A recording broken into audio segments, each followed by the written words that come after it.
President Donald Trump's refusal to hold the Russian Federation accountable for their electronic warfare campaign during the 2016 election on his behalf has been one of the primary sources of contention ever since he took office, and after his antics over the past few days, even members of his own party have had enough. Yesterday, President Trump reluctantly announced that he accepted the results of our intelligence community's extensive investigation into the hacking campaigns against the DNC and senior Clinton campaign staffers, but refused to place blame on Russia, vacillating and insisting that it could have been other people too. But his remarks were far too late. There was no undoing what he said and did in Helsinki, Finland, while standing next to Vladimir Putin and publicly refusing not once but twice to challenge the Russian president on his nation's efforts to interfere in our elections. His behavior has prompted some stronger than usual very serious concerns from senior figures in the Republican Party, but little action beyond performative pearl-clutching,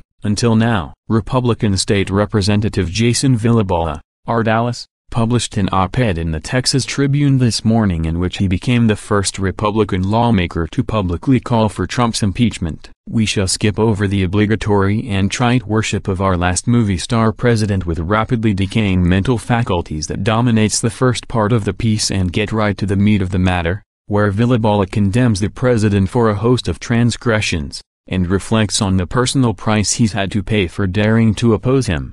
Today, our own President of the United States mocks these basic tenets. Since Donald J. Trump has been president, he alone has increased the national debt by over $1 trillion.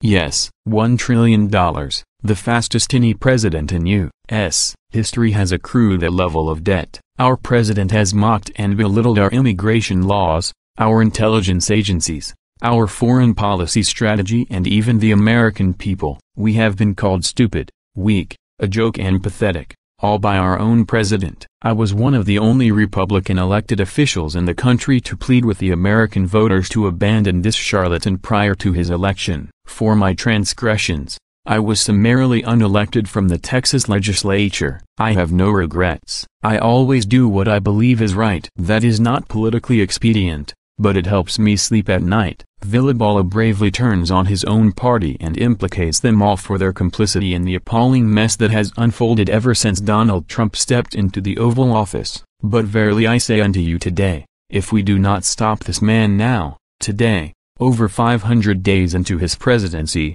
we will be equally culpable in what he has planned for our great nation. President Trump thinks you're a fool. He believes you will never abandon him. And he believes that there is almost nothing that he can do that would cause you to abandon supporting him. But what he doesn't know is that you are not a fool. You, like me, are an American, and no man will own your heart and mind like this president thinks he owns you. Today is the day we take back our America. Today is the day we say no to anyone who revels in abusing those weaker than them for political points. We have the clarity and focus to do what is right to make our communities better and stronger. This is who we are, not the contorted caricature that the alt-right has created of us. Today, we will stand with our better angels. We will stand with those who seek to transcend the common detritus of the ordinary and become citizens of that shining city on the hill that Reagan spoke of so long ago. We are better than what this president suggests we are. We eschew ugliness and divisiveness. Donald J. Trump is no longer our leader. It is time to push him into the ash bin of history. Today,